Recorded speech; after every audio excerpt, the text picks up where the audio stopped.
Em setembro de 2021, na cidade de Malden, em Massachusetts, a polícia fez uma prisão que deixou todo mundo em choque. O nome do homem? Juliano Santana, um brasileiro de 46 anos. As acusações contra ele eram pesadíssimas, daquelas que a gente até tem dificuldade de falar em voz alta. Segundo a denúncia, ele teria cometido 6 atos de violência íntima contra uma menor. E essa menor era justamente a enteada dele, uma menina de 14 anos na época. Esse é o tipo de caso que sempre mexe com a gente, não porque seja algo raro, mas justamente porque, infelizmente, a gente escuta histórias parecidas com uma frequência absurda. Geralmente, quando uma situação dessas vem à tona, o que acontece? A vítima denuncia, o agressor é preso, o caso segue para a justiça e lá na frente vem o julgamento e a sentença. E pronto,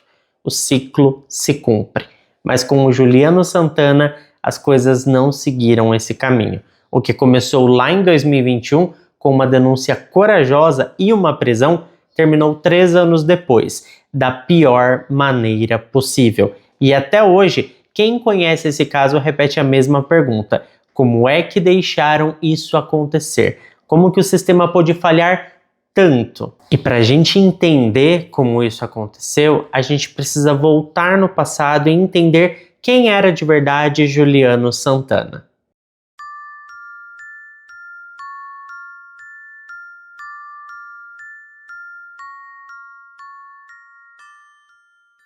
Juliano F. Santana, brasileiro, 49 anos, natural da Bahia. Ele não foi para os Estados Unidos daquele jeito improvisado, sem rumo, como muita gente faz quando resolve começar a vida em outro país. Não, o Juliano, ele chegou lá com um plano, ele tinha uma profissão, sabia exatamente o que queria fazer, se estabeleceu na região de Boston e abriu o próprio negócio. E aí a história já começa a ganhar uma camada de ironia pesada, daquelas que dão até um aperto no peito quando a gente para pensar. Porque o Juliano, ele trabalhava com segurança, ele era dono de uma empresa chamada Mídia BR. Ele instalava câmeras de vigilância, fazia manutenção de sistemas de segurança, cuidava da proteção de prédios comerciais na cidade de Malden e muitas outras coisas. Por cerca de 5 anos essa foi a rotina dele. Imagina a cena, um cara que ganhava vida vendendo proteção, segurança, monitoramento, tranquilidade, mas dentro da própria casa ele era exatamente o contrário disso. Era a fonte do maior perigo.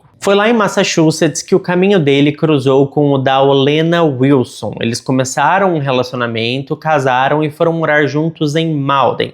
Lá eles construíram uma vida. Dessa união nasceram 2 meninas que são meia-irmãs da Cristina, a nossa personagem principal do caso de hoje. E esse detalhe faz toda a diferença porque o Juliano não era só o novo marido da mãe. Ele estava ali no centro da família, eles formaram uma família. Ele era pai das irmãs mais novas da Cristina. Era o homem que dividia o teto com ela, o café da manhã, o jantar, o dia a dia dentro de casa. Ele era familiar, não era assim, a minha mãe começou a namorar um cara, casou e trouxe para dentro de casa. Não, eles construíram uma história. Uma história que para quem via de fora era uma família comum. Um empresário, uma mãe dedicada, filhas pequenas, rotina de trabalho, vida simples e comum. Só que ninguém imaginava o inferno que acontecia por trás daquela porta fechada. E foi nesse cenário de aparente normalidade que o destino da filha mais velha da Olena, a Cristina, começou a ser desviado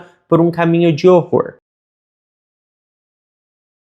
Em total contraste com a figura sombria do Juliano, existia a Christina L. Wilson. Se ele representava sombra, ela era exatamente o oposto, era luz pura. Ela nasceu em 2007, a Cristina era daquelas pessoas que parecem ter nascido com uma energia especial, os amigos diziam que ela iluminava o ambiente só de entrar, era uma menina sorridente, carinhosa, cheia de empatia, dessas que tem o dom de fazer todo mundo se sentir confortável, mesmo nos dias mais difíceis. Ela era filha da Olena e do seu ex-marido, o Charles Wilson, e ela também era irmã da Camila, da Isabela e da Gabriele. A Cristina era considerada pela família um verdadeiro presente. Ela tinha um outro irmão também, que era de um outro casamento do seu pai, e todo mundo gostava muito dela, sabe? Porque ela era uma garota muito doce. Desde muito pequena, ela sempre via beleza, beleza onde ninguém mais reparava, sabe? Coisas pequenas do dia a dia para ela era um evento. Às vezes uma borboleta pousava, por exemplo, em cima da mesa e ela fazia daquilo um evento, ela achava tão lindo, falava que aquilo era um sinal. E isso, gente, quando ela tinha tipo seus 10 anos de idade, sabe? Só que a Cristina, ela não era só doçura e afeto, ela também era extremamente focada. Ela estudava na conceituada Acton Bosborough Regional High School, uma das escolas mais respeitadas da região. Ela amava a ciência. O sonho dela era seguir uma carreira que pudesse transformar vidas, talvez como médica, talvez como pesquisadora. Ela não sabia exatamente o caminho, mas sabia que queria fazer a diferença no mundo. Ela queria uma profissão que pudesse servir às outras pessoas alguma coisa de alguma forma. E ela estava se esforçando para isso. Ela era uma adolescente no auge da fase de descobertas, estava animada, planejando os próximos passos, sonhando alto. Ela começava a experimentar o gostinho da liberdade, a construir a própria trajetória do jeitinho dela. Era aquela fase em que a vida parece uma estrada cheia de possibilidades, mas infelizmente a Cristina mal teve tempo de aproveitar isso, porque os seus sonhos foram drasticamente interrompidos. Enquanto ela imaginava o futuro e fazia planos dentro da própria casa, existia alguém assistindo tudo de perto, mas por um prisma completamente diferente. O homem que dividia o mesmo teto não via na felicidade dela algo inspirador. Muito pelo contrário, a luz da Cristina parecia incomodar a escuridão do Juliano e o atraía para fazer algo horrível. Eu sei que esse caso, enquanto eu pesquisava sobre ele, eu fui ficando cada vez mais agoniado, porque vocês vão perceber que tinha tudo para dar tudo certo, para ter um final feliz, mas infelizmente não foi isso que aconteceu. E foi no silêncio oculto que o Juliano já tramava o que viria a ser um dos atos mais cruéis possíveis. Ele destruiu tudo que aquela menina, que a Cristina representava. O controle que ele exercia sobre ela, sobre a família, estava prestes a ultrapassar uma linha sem volta e transformar aqueles sonhos daquela garota em um grande pesadelo. Na época dos primeiros acontecimentos trágicos, a família morava em Malden, em Massachusetts, e foi dentro daquela casa, que deveria ser o lugar mais seguro do mundo, que tudo começou a desmoronar. Segundo os documentos da justiça, os episódios de violação do Juliano contra a Cristina começaram em outubro de 2019. Na época, ela tinha acabado de completar 12 anos. Era uma menina em transição para a adolescência, começando a descobrir o mundo, sonhando com o futuro, planejando coisas simples como festas de aniversário, passeios com amigos, viagens à faculdade, mas ao invés disso, o que ela enfrentou foi um pesadelo que se estendeu por vários e vários meses, uma agonia sem fim. Essas situações aconteciam de maneira silenciosa, disfarçadas pela rotina da casa. Era um sofrimento oculto, algo que acontecia mesmo quando o restante da família estava por perto, sem que ninguém conseguisse perceber, porque o Juliano, ele sabia exatamente como manter as aparências e manipular o ambiente para que ninguém desconfiasse de nada. Às vezes ele invadia o banheiro enquanto a menina estava tomando banho, outras vezes ele ia ali até a garagem, chamava ela para ver alguma coisa, tipo, me ajuda a consertar isso aqui, vem aqui ver como faz isso aqui. E lá aconteciam vários horrores. Ele sempre dava um jeitinho de fazer o que queria sem que ninguém percebesse. E ele começou devagarinho, com coisas meio que, não vou dizer inofensivas, mas coisas que não fazem barulho, sabe?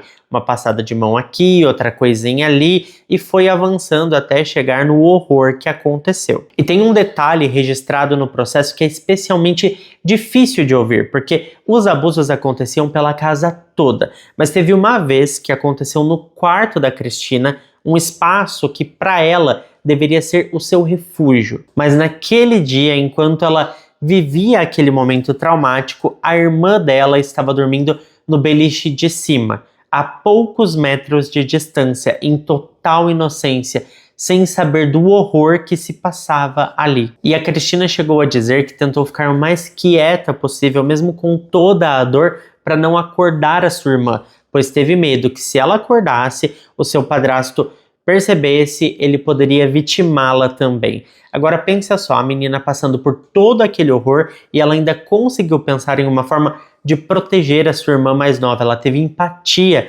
pela sua irmã e tentou ali segurar a situação, sabe? Ela sabia que o que estava acontecendo era errado, que era horrível o que ela estava passando e ela não queria que acontecesse com as suas irmãs. E de verdade, é difícil imaginar o tamanho do medo, da confusão e da solidão que uma pré-adolescente sente quando está presa numa situação dessas, porque assim, eu acho que só estando na pele mesmo para conseguir ter a dimensão do sentimento horrível que deve ser passar por algo assim. No seu diário, ela relatou que o seu quarto, que é um lugar que deveria ser seguro para ela, acabou virando o palco de um sofrimento silencioso, porque foi lá que aconteceu várias e várias vezes as violações. Durante quase 2 anos, a Cristina foi obrigada a conviver com isso, porque ela era muito nova, ela não entendia direito o que estava acontecendo, ela sabia que era errado, mas o seu padrasto, o Juliano, ele acabava ameaçando ela, falando coisas horríveis que aconteceriam se ela contasse para alguém, então ela segurou o máximo que pôde tudo aquilo, sabe?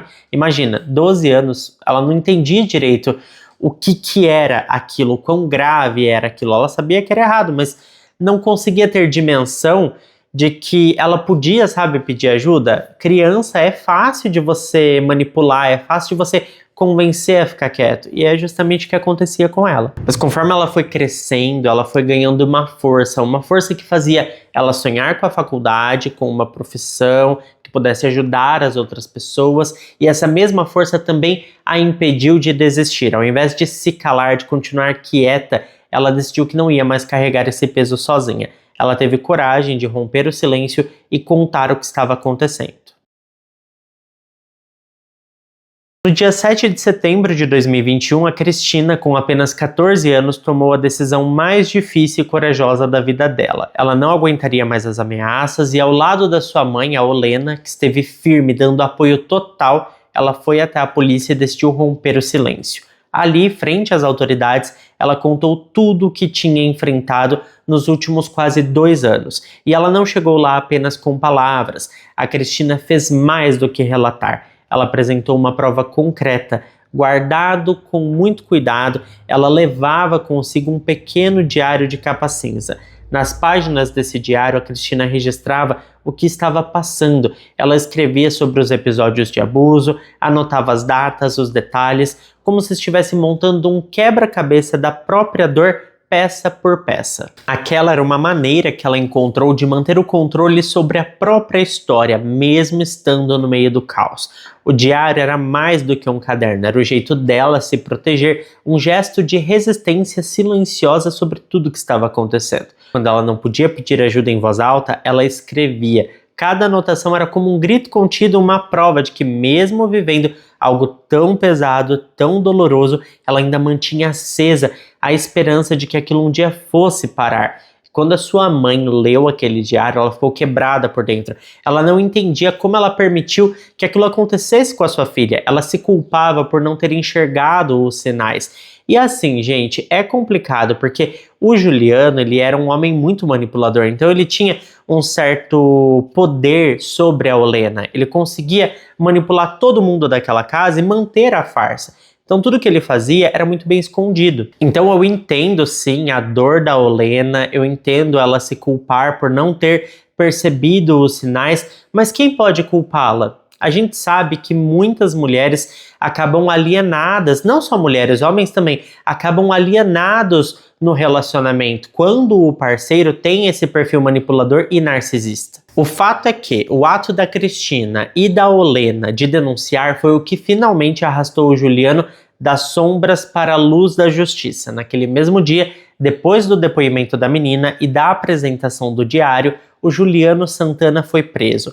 As acusações eram pesadas e diretas. 6 crimes de violação agravada contra menor de idade. O caso parecia sólido, a denúncia estava muito bem embasada, documentada com detalhes, datas e uma prova escrita pela própria vítima, num ato de coragem raríssimo, porque normalmente elas não denunciam porque têm medo das ameaças. Para a família Wilson, aquele dia deve ter sido um turbilhão de sentimentos. Por um lado, uma dor profunda por tudo que a Cristina tinha vivido e pela exposição daquele trauma, mas ao mesmo tempo um respiro de alívio, porque finalmente a justiça estava começando a funcionar, ou pelo menos era o que todo mundo acreditava naquele momento.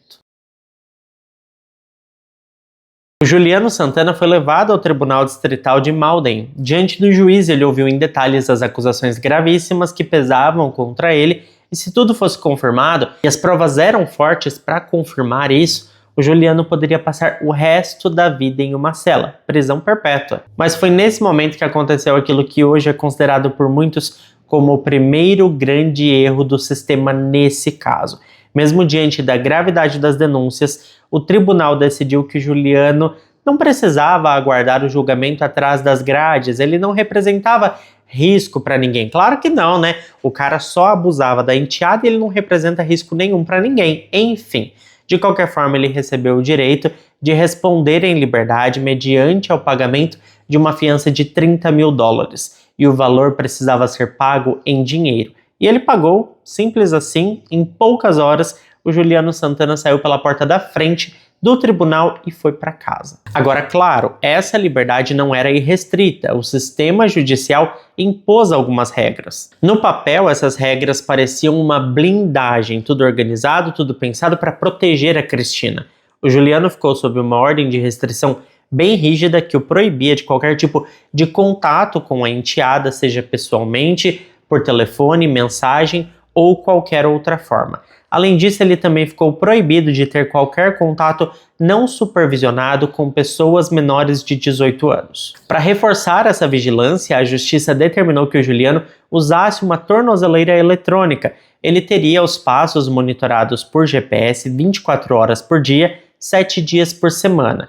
Era como se estivesse cercado por uma muralha invisível de regras e tecnologia. A polícia estava muito firme, sempre falava sobre o GPS da tornozeleira, que isso era uma boa segurança. Só que na prática, o sistema da justiça funcionou em um outro ritmo, e a peça mais perigosa desse jogo, a variável que ninguém consegue controlar, é o tempo. E o tempo, nesse caso, acabou se tornando o maior aliado do agressor e o pior inimigo da vítima. O julgamento do Juliano foi marcado para o dia 29 de julho de 2024, ou seja, quase 3 anos depois da denúncia.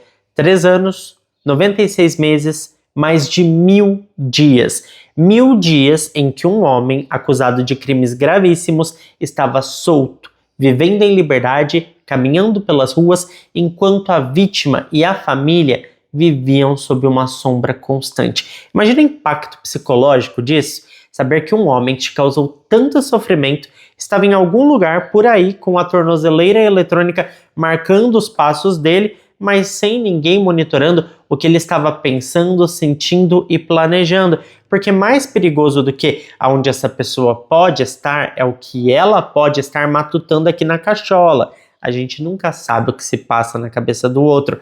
E a gente sabe de uma coisa, pessoas com esse perfil têm uma mentalidade muito inteligente e esperta. Esperta para o mal, mas muito esperta. Eu sei que a cada dia que passava, a pressão sobre ele aumentava, o desespero crescia em silêncio como uma panela de pressão prestes a explodir. O julgamento se aproximava lentamente e com ele a possibilidade real de uma condenação definitiva.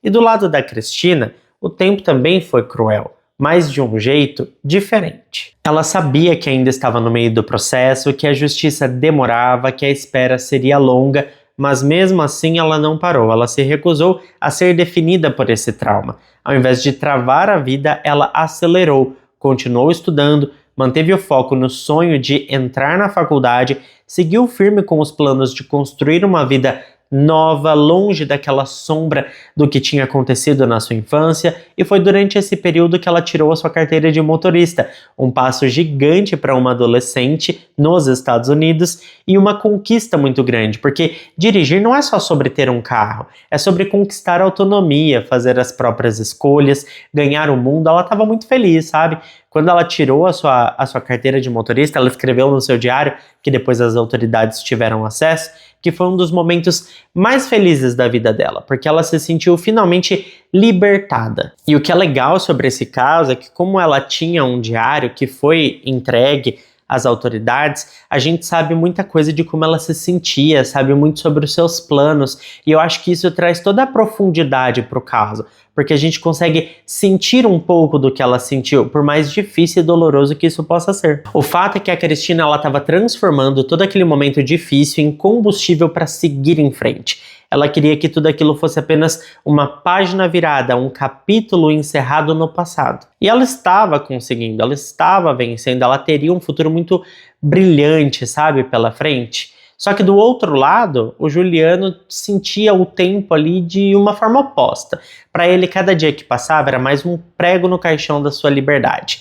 Ele sabia que quando o relógio marcasse o dia 29 de julho de 2024, ele teria que encarar tudo de frente, olhar para Cristina no tribunal, ouvir o diário cinza ser lido em voz alta, ver as provas colocadas diante do juiz e, mais do que isso, ele sabia que a sentença poderia significar o fim da sua vida livre, além de muita vergonha. O desespero dele crescia em silêncio na mesma proporção que os sonhos da Cristina, e entre a esperança de uma num futuro melhor e o descontrole do outro estava o sistema de justiça, um sistema que confundiu monitoramento com segurança.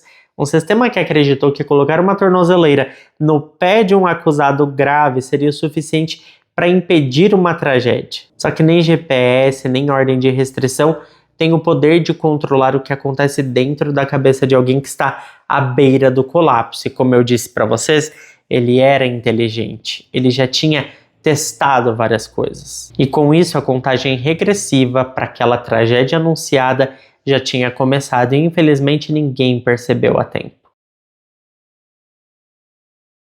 E é aqui que está um dos detalhes mais devastadores e difíceis de digerir em toda essa história. Anos depois, quando a tragédia já tinha acontecido e as investigações começaram a reconstruir o que deu errado, o Gabinete de Liberdade Condicional de Massachusetts fez uma declaração oficial. E o que eles disseram foi, no mínimo, estarrecedor, porque segundo os registros oficiais, durante todo o período em que aguardava o julgamento, o Juliano Santana cumpriu todas as condições impostas pela justiça.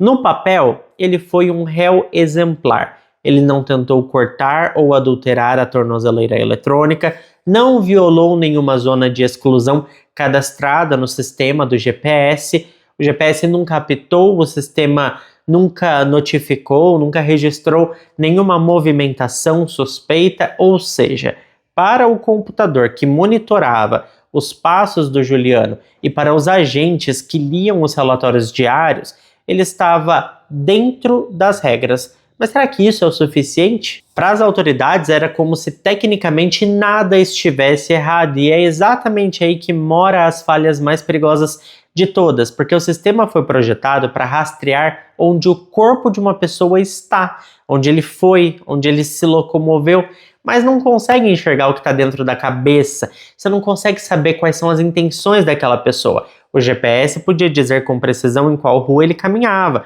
em qual casa ele dormia, em quais limites ele não podia entrar, mas não conseguia ver o ódio se acumulando, não conseguia rastrear o desejo de vingança crescendo no silêncio, não fazia ideia de que o Juliano estava planejando algo muito ruim. A tecnologia criou uma falsa sensação de segurança. A tornozeleira era tratada como se fosse um escudo, como se ela pudesse impedir uma tragédia.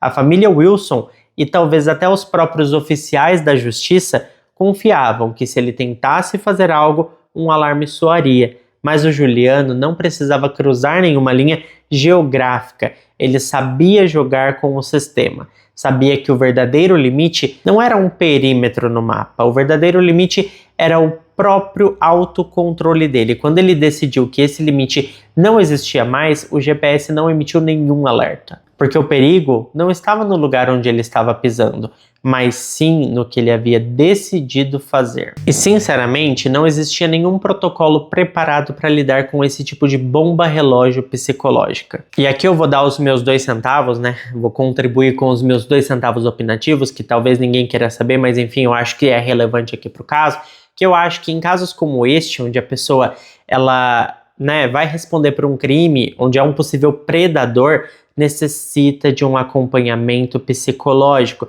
Primeiro que eu acho que não tem que existir fiança para esse tipo de crime, porque um homem que tem coragem de cometer um ato como esse contra a própria enteada, ele é doente e com certeza ele vai querer mais. Ele vai olhar para adolescentes, para crianças com outros olhos.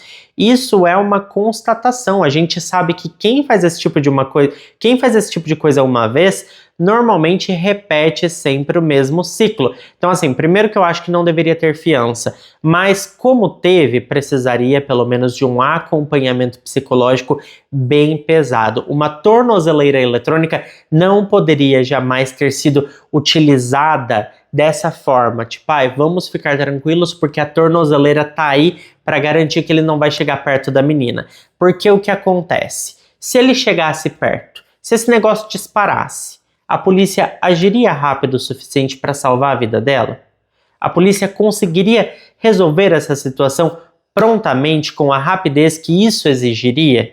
Eu não sei, eu acho que não. Talvez se tivesse tido um acompanhamento psicológico, as coisas teriam sido diferentes, porque enquanto os relatórios diziam nada de anormal, a tornozeleira tá tudo certo, o Juliano estava se preparando para o ato final de violência. E esse ato aconteceu em uma tarde de quinta-feira, no final de maio, um dia comum no calendário, mas que para a família Wilson se tornou o dia em que o mundo deles simplesmente desabou. O dia 30 de maio de 2024 começou como qualquer outro em Acton, no Massachusetts. Nessa altura a família estava morando em Acton e para a maioria das pessoas era só mais uma quinta-feira comum. E para Cristina também parecia ser. Ela acordou, foi para a escola, participou das aulas, conversou com os amigos nos corredores, riu, fez planos, a rotina normal de uma adolescente que por fora carregava a leveza do cotidiano, mas por dentro escondia uma história de coragem e resistência diária. No final da tarde, por volta das 4 horas, a Cristina saiu da escola e começou a caminhada de volta para casa. O caminho era o mesmo de sempre. Ela seguia pela Great Road, uma das vias principais da cidade, a mesma via que tantas e tantas vezes ela percorreu pensando no futuro, ouvindo música, sonhando com a vida que estava construindo. O destino era o condomínio Pine Hill, onde ela morava com a sua mãe e as suas irmãs, mas naquele dia ela não estava sozinha no trajeto. O Juliano Santana estava lá, escondido, esperando por ela. Ele sabia exatamente a hora e o lugar. Ele planejou cada passo e ali, em plena luz do dia, com pessoas circulando pelas ruas, ele cruzou a linha que o sistema judicial não conseguiu enxergar a tempo. E aí fica aquele questionamento, né? Será que a polícia agiria a tempo quando ele cruzasse a linha que dispararia o alarme da tornozeleira? Ou ele daria um pulinho, voltaria para trás e daria tudo certo? Ele conseguiria driblar esse sistema? Pois bem, foi o que aconteceu. Ele descumpriu a sua ordem de restrição, se aproximou da Cristina e de alguma forma conseguiu forçá-la a entrar no carro dele. O que aconteceu ali foi um sequestro. A partir daquele momento, ela estava presa no carro do homem que já tinha destruído a infância dela e agora ameaçava tudo o que restava da vida dela. Mas mesmo naquele cenário extremo, em que qualquer pessoa poderia ter congelado de medo, a Cristina ainda encontrou uma maneira de lutar. Dentro do carro, sob ameaça, ela fez o que pôde. De alguma forma, ela conseguiu fazer uma ligação e essa ligação foi para o seu irmão. Ela ligou para ele porque ela não teria tempo de falar com a polícia, porque você liga para a polícia, eles perguntam um monte de coisa e tudo mais, então ela pensou até nisso. Ela ligou para o irmão e falou, eu preciso de ajuda, liga para a polícia, o cara me pegou aqui e eu preciso de ajuda. Mais tarde, o gerente de um supermercado local relatou que essa ligação foi feita do estacionamento do próprio estabelecimento. Ele viu ela fazendo essa ligação enquanto o carro do Juliano estava parado ali por alguns instantes. Na chamada, a voz da Cristina era de puro desespero. Ela conseguiu dizer ao irmão que o Juliano tinha levado ela à força, pediu ajuda. Foi um ato de desespero, mas incrivelmente corajoso e com muito controle, porque veja, ela chegou a pensar, não vou ligar para a polícia porque vai demorar, vou ligar para o meu irmão. E eu acredito também que ela tenha escolhido ligar para o irmão ao invés de ligar para a mãe, porque a mãe provavelmente estaria trabalhando e ela sabia que o tempo dela era curto, ela tinha uma ligação e ela precisava fazer uma ligação certeira. Aquela ligação foi o último contato dela com alguém, o último pedido de socorro, o último gesto de quem até o fim se recusou a ser silenciada. A Cristina, ela lutou até o último segundo, mesmo em pânico, mesmo sem saída aparente, ela não ficou parada. E isso por si só já diz muito sobre quem ela era, uma verdadeira guerreira. Assim que o irmão da Cristina desligou o telefone, um instinto automático tomou conta da família: agir. Eles não perderam tempo, pegaram o telefone e, sem pensar duas vezes, ligaram imediatamente para a polícia de Acton. Relataram o que tinha acabado de acontecer, o sequestro, o desespero da irmã, a urgência da situação. Mais uma vez a família apostava, depositava ali a sua confiança nas autoridades. Era um grito de socorro, um pedido de ajuda, acreditando que, dessa vez, a polícia responderia rápido o suficiente para resgatar a Cristina. Eles tinham a localização do GPS da tornozeleira do Juliano, então eles podiam fazer alguma coisa, já era até para ter feito. E a polícia, ela seguiu o protocolo, não ignorou o chamado, não esperou. Eles acionaram imediatamente o agente de liberdade condicional do Juliano e em poucos minutos começaram a rastrear o sinal do GPS da tornozeleira eletrônica em tempo real. O mesmo sistema que até então era visto como uma medida de prevenção, naquele momento virou a única esperança de encontrar a Cristina com vida. E tem um detalhe que torna essa história ainda mais inacreditável, porque o Juliano não estava fugindo. Ele não tentou desaparecer no meio do mato, nem se escondeu em algum canto isolado longe da cidade. O plano dele era outro, muito mais perverso e também simbólico.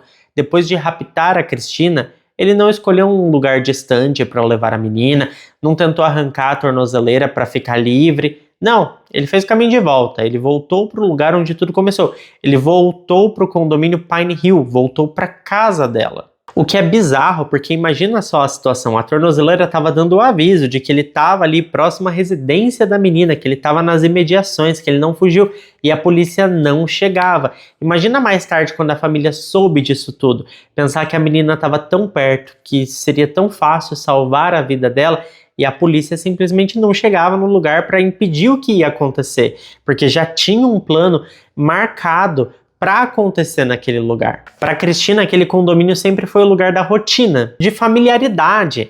E agora, aquele lugar ali seria o seu leito de morte, porque foi justamente ali que o Juliano decidiu cometer o ato final. Quando as viaturas da polícia chegaram ao local indicado pelo GPS, a cena que eles encontraram confirmou o pior medo de todos. O carro do Juliano estava parado no estacionamento do condomínio a poucos metros da porta da casa da Cristina, bem ali num espaço que ela via todo santo dia pela janela do seu quarto. Os policiais se aproximaram com cautela, porque ele podia estar armado.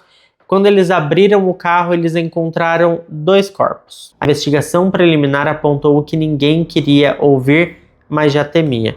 O Juliano tirou a vida da Cristina e depois ele tirou a própria vida. O crime aconteceu a poucos passos da porta da casa dela, o lugar que deveria ser o seu santuário, e é o que eu falei, é o que torna mais bizarro, porque estava bem ali do ladinho da família dela. E a polícia demorou o suficiente para não conseguir salvar a vida da menina. Aquele GPS que durante meses foi visto como uma peça central de segurança, ele até cumpriu a sua função, mas da forma mais cruel possível. Ele não evitou o crime, ele não salvou a vítima, ele apenas serviu para levar a polícia até o corpo da Cristina. O sistema não foi rápido o suficiente. E naquele final de tarde, o que restou foi o silêncio do estacionamento e o eco da tragédia que poderia e deveria ter sido evitado. A tragédia estava consumada. A cidade de Acton mergulhou em um estado de choque. A família Wilson ficou totalmente destruída, dilacerada por uma dor que não dá para medir. A mãe dela se culpava o tempo todo, afinal de contas, ela que levou esse homem para dentro de casa. Só que como que você vai culpar uma mãe, né, que ela não sabia, gente? Os monstros, eles se disfarçam. E no meio de tanto sofrimento, todos se perguntavam por que é que ele estava solto.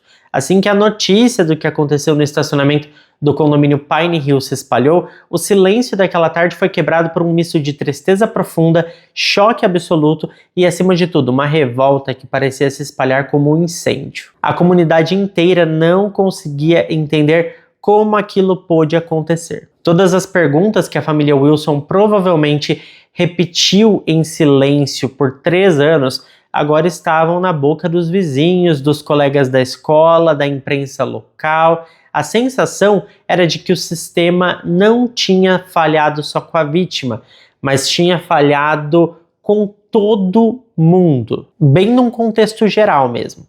Um dos vizinhos chegou a dar uma declaração à imprensa local que virou quase que um resumo do sentimento geral. Ele disse: é trágico que ele tenha estado em liberdade sob fiança durante 3 anos. Uma outra moradora, Cristina Morales, chorou bastante na frente das câmeras e ela foi ainda mais direta. A frase dela se espalhou nas redes sociais, virou post, comentário, desabafo. Ela disse: todos falharam com aquela menina e com aquela família. No meu entender, o sistema falhou. A dor da comunidade era visível, era palpável. Na escola da Cristina, o clima era de luto pesado. Conselheiros e psicólogos foram chamados para ajudar alunos e professores a lidar com a perda de uma menina que era querida por todos. Mas o trauma não ficou só com os amigos e familiares. A tragédia também atingiu em cheio quem respondeu à chamada de emergência naquele dia. Os próprios policiais se sentiram culpados pela demora. Os bombeiros e os socorristas que chegaram ao local